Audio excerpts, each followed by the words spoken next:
Bonjour à tous les amis, c'est encore moi Kevin, auteur du blog Le Japon en noir et blanc. J'espère que vous allez bien, j'espère que tout se passe bien dans votre vie. Si vous continuez sur ma chaîne, écrivez en commentaire Kevin, on t'abandonne pas. Kevin, on te suit. Kevin, on est ensemble en Zoulou en commentaire. Et aussi, comme vous le savez, une petite annonce, une grosse annonce, ma formation le japonais en autodidacte est enfin disponible. Qu'est-ce que c'est que ma formation le japonais en autodidacte? Ma formation, c'est une formation qui va vous aider concrètement à étudier le japonais en autodidacte et vous permettre d'atteindre, si vous mettez le vôtre, le niveau GLPT N2 en moins de 6 mois. Voilà. Ensuite, il y a aussi ma formation qui vous aide à l'expatriation au Japon, le Japon pour tous, qui est également disponible, lien dans la description. Voilà. Bon, là je suis à Osaka, comme vous le savez. On va se faire une petite balade. Voilà, dans un petit quartier d'Osaka. Petite balade. Voilà. Et on va parler, on va discuter, on va un peu papoter. On va parler de pourquoi beaucoup de personnes quittent le Japon et pourquoi beaucoup de personnes n'aiment pas le Japon ou que trouvent que le Japon est chiant. Parce que j'en ai entendu beaucoup des personnes. Moi, je pense que le problème vient de la connaissance de la culture japonaise. De la connaissance de la culture japonaise. Toutes ces personnes qui dénigrent le Japon ou qui n'aiment pas le Japon ou qui quittent le Japon, c'est des personnes qui ont un manque de connaissance de la culture japonaise. Après, on va dire, Kevin, tout le monde n'a pas la chance d'avoir une japonaise à la maison, ou d'avoir des amis japonais, ou d'avoir étudié le japonais à la fac, ou de connaître bien. Mais tout le monde a Internet, tout le monde peut se documenter, tout le monde peut traduire des textes aujourd'hui avec Google Traduction, même sans forcément parler japonais. Et ça, je trouve que maintenant, avant on pouvait le dire, j'y connais rien, je comprends rien à la culture japonaise, c'est un monde différent. Maintenant, c'est difficile de faire un peu l'inculte ou l'ignorant. Pourquoi? Parce que maintenant, on a toutes les ressources à notre disposition qui nous permettent de apprendre plus sur la culture japonaise. Voilà. Donc moi je pense que c'est vraiment un manque de connaissances de culture, un manque de connaissances culturelles, parce que ce que j'ai remarqué en fait, c'est que quand je suis parti et revenu, maintenant je sais exactement comment entendre. Je sais exactement comment pensent les Japonais, je sais exactement comment ça se déroule au Japon, je sais exactement leurs bons côtés et leurs mauvais côtés.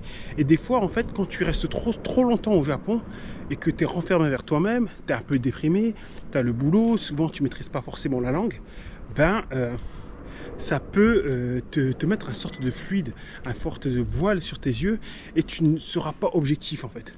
Tu vas voir beaucoup de mauvais côtés, mais tu ne seras pas objectif. Et j'ai l'impression que c'est ça aussi en fait, qui fait que beaucoup de personnes quittent le Japon, c'est qu'ils ne sont pas objectifs, ils sont floutés, en fait, leur vision du pays est floutée, c'est-à-dire qu'ils n'arrivent plus à penser correctement parce qu'il y a tellement de négativité, il y a tellement d'ondes, il y a tellement de choses, de critères qui entrent en compte qu'ils n'arrivent plus à être objectifs par rapport à la vie au Japon. Moi maintenant je sais comment le Japon, je sais ce qui est bien, je sais ce que j'aime pas, je sais ce que j'aime bien dans ce pays là. Je vous jure que mon style de vie que j'ai maintenant à comparer à avant, c'est complètement différent. Voilà, maintenant j'ai plus de sourire et tout ça, parce que je sais ce que j'aime bien au Japon et je sais ce qui me dérange au Japon. Voilà. Bon, on continue la balade.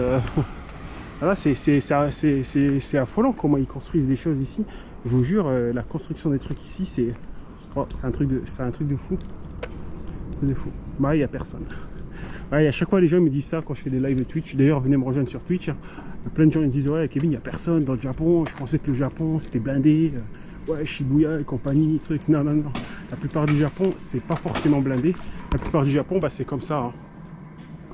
Hormis les grands quartiers, que ce soit Osaka, Namba, Umeda et tout ça, la plupart du Japon, c'est calme. C'est pas trop peuplé, c'est pas trop truc. Voilà. Si le Japon, c'était tout comme Shibuya ou Namba, à longueur de journée, du matin au soir, j'allais péter un plomb. J'allais pas vivre ici. Voilà, parce que j'allais pas pouvoir, savourer mon calme et tout ça. Moi, c'est ce que je kiffe le plus au Japon, c'est le calme. Voilà. Vraiment, je vous jure, c'est le calme. C'est ce que je kiffe le plus au Japon. Voilà. Bon. Je sais plus ce que j'allais dire. Voilà. Donc, je pense que vraiment, si vous voulez vraiment, avant de venir au Japon, première chose que je vous conseille de faire, c'est renseignez-vous bien sur le pays. Putain, je kiffe ce genre de maison. Je vous jure, je kiffe. Ouais, pas mal, rénové et tout. J'adore. Moi, ce que je vous conseille bien de faire, c'est de vous renseigner bien sur le pays, de vous renseigner bien sur le Japon et surtout d'apprendre la langue. Franchement, je ne vais pas le dire assez, mais la langue, ça change tout. Moi, franchement, j'étais dans un pays, je parle espagnol, hein. Mon espagnol, il n'est pas au même niveau que mon japonais. Et depuis que je suis revenu au Japon, les gars, je re-kiffe parler japonais, les gars. Je réétudie le japonais. C'est-à-dire qu'avant, pendant un moment, j'étudiais plus le japonais. Maintenant, je me repose. Tu sais, je me pose. Pendant 4-5 heures, j'étudie le japonais. Je parle japonais. Ça m'arrive même des fois, pendant 2-3 heures, je parle japonais. Tu vois, parce que ça, je kiffe. Et j'avais perdu ce goût-là. Et vous savez pourquoi je kiffe parler japonais? Parce que j'étais dans un pays où je ne maîtrisais pas forcément la langue. L'espagnol, je ne maîtrise pas forcément, pas au même niveau que le japonais. Et je me suis dit, ah ouais, mais quand même, en fait, c'est un grand plus de maîtriser une langue quand tu es dans un pays étranger. Et quand je suis arrivé, je suis revenu au Japon, bah, j'ai repris goût. Et je vous jure que en 7 mois, je ne vais pas vous mentir, je parlais quasiment pas japonais. Hormis avec ma belle famille, de temps en temps, au téléphone, et trucs, je ne parlais pas quasiment japonais. J'avais quasiment perdu beaucoup de mon niveau. Limite, en plus je passais des entretiens à distance, limite j'avais du mal, je cherchais mes mots et tout ça. Mais je peux vous dire, en 1 mois les gars, vas-y, on va dire que je suis passé du niveau GLPT, allez, en conversation, ouais quand même j'étais allez on va dire N3 au niveau N1 les gars. N1, N2, facile. Parce que les conversations maintenant que je fais, même les trucs que je fais des projets, je fais des PowerPoint, tout ça, tout en japonais, je présente des trucs. Vraiment, c'est un truc de ouf. Et je peux vous dire que, pourquoi? Parce que j'ai récupéré l'amour dans la langue japonaise, j'ai récupéré la motivation et j'ai récupéré ma méthodologie en plus. Hein. Je me suis remis comme avant, hein. J'ai repris ma méthodologie que je faisais à l'ancienne pour apprendre le japonais, je me suis mis à fond. Et je peux vous dire qu'en 1 mois, j'ai fait des progrès, mais de dingue. Hein. La dernière fois, ma femme, elle m'entendait parler en japonais, tu sais, pendant une réunion et tout ça, et elle était en mode, putain, mais qu'est-ce qui s'est passé? Je savais pas que t'étais aussi bon. Elle m'a dit comme ça, je savais pas que t'étais aussi bon. Je pensais que t'étais rouillé et tout, mais en fait, t'es bon. Waouh, comme un japonais et tout, hein. Franchement, elle m'a dit ça. Pourquoi? Parce que j'ai retrouvé la motivation, et j'ai retrouvé l'amour, et j'ai compris qu'en fait, que c'était indispensable pour pouvoir vivre au Japon. Et j'ai compris que avoir la chance de pouvoir comprendre une langue étrangère dans un pays étranger, franchement, ça n'a pas de prix. Ça n'a pas de prix. Et pendant un moment, j'étais, avant de partir du Japon, tu sais, j'avais la haine, tu vois, je voulais plus parler japonais et tout. Je vous jure, les gars, j'étais pas bien. Et maintenant, j'ai compris. Tu sais, des fois, c'est bien de comprendre par soi-même. Donc voilà. Bah, d'ailleurs, si les gens veulent savoir c'est quelle méthodologie que j'utilise, hein, comme je l'ai dit, la méthodologie que j'utilise à peu près 4 heures par jour. Comme je dis, de ma formation japonais autodidacte, en plus de ma formation japonais autodidacte, j'ai un groupe Telegram où je vous aide en fait dans la process du japonais. Ma femme aussi, elle est parfois sur le groupe. Elle est là, elle intervient et tout ça, elle parle, elle donne ses conseils, elle corrige et tout ça, elle est là aussi sur le groupe. Et la formation en ce moment est en promotion. Hein. Donc si vous voulez vraiment apprendre le japonais, utilisez ma méthode pour pouvoir vraiment progresser, pour vraiment viser quelque chose de haut, pour vraiment vous faire comprendre et travailler tout ça, être autonome en japonais, ben, vous savez ce qu'il vous reste à faire. Hein. Voilà, ma formation est là. Et pour venir au Japon, il y a de la formation, toujours l'expatriation pour tout ce qui est là. Il y a beaucoup de gens qui me disent, ouais, Kevin, les formations. Les gars, moi, je fais aucun placement de produit. Aucun partenariat. Les seules choses que je vous vends, c'est des choses que je maîtrise parfaitement. C'est des choses dont je connais. C'est des choses dont j'ai confiance. Moi, je ne pourrais pas vous vendre, par exemple, des applications pour apprendre le japonais, parce que je pense que c'est pas possible d'apprendre le japonais qu'avec des applications. C'est pas possible. Je ne peux pas vous vendre des choses, des VPN, tout le tralala, parce que je pense que ça peut avoir son utilité, mais je pense pas que ce soit le plus indispensable quand tu fais une chaîne sur le Japon.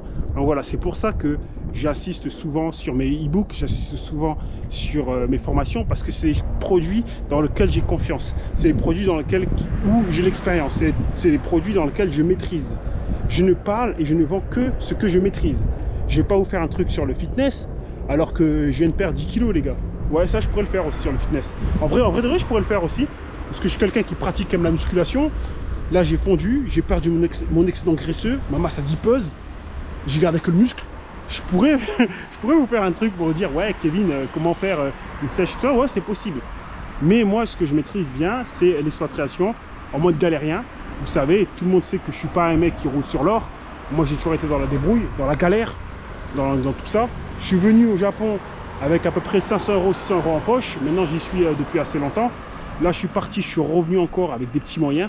À chaque fois, j'arrive à me débrouiller. Et c'est pour ça que j'aime bien partager mon expérience. J'aime bien dire mon expérience. J'aime bien, pareil pour l'anglais. Hein. L'anglais, j'ai pas pris des cours d'anglais. J'ai jamais vécu aux États-Unis et compagnie. Mais j'ai réussi à avoir un niveau assez élevé au TOEIC. Genre TOEIC 9, je crois que mon dernier score c'est 945 ou 950. Comme ça, c'est pour vous dire. Tout ça sans prise de tête. C'est pour ça d'ailleurs que j'ai sorti mon e-book L'anglais sans prise de tête. Et c'est pour ça que moi, ça me fait mal au cœur quand il y a des gens qui me disent « Ouais, on a marre de ça ». Les gars, moi, ce que je vous propose, c'est vous aider à avancer dans la vie, à progresser dans la vie. Si vous avez envie de rester toute votre vie, passez votre chemin. Passez votre chemin. Et c'est tout. Bref. En tout cas, moi, je suis heureux. Il y a beaucoup de gens qui me disent « Kevin, est-ce que tu es heureux au Japon ?» Je suis heureux d'être revenu au Japon. J'ai ma petite vie. Vivons heureux, vivons cachés. Voilà, comme dit, Il y en a qui ont ceux qui ont la ref, dites-le moi en commentaire. Moi en tout cas, je suis bien. Même au niveau santé, je suis bien. J'ai perdu un peu de poids. Mais comme j'ai dit, c'était un peu de muscle et du gras et tout ça. C'était pas bon. Là, je me sens bien. Arrivé à un âge, il faut arrêter de vouloir être 50 Cent ou un truc comme ça. Voilà, je suis mieux comme ça. Bon, en tout cas, je vous dis à bientôt pour une prochaine vidéo.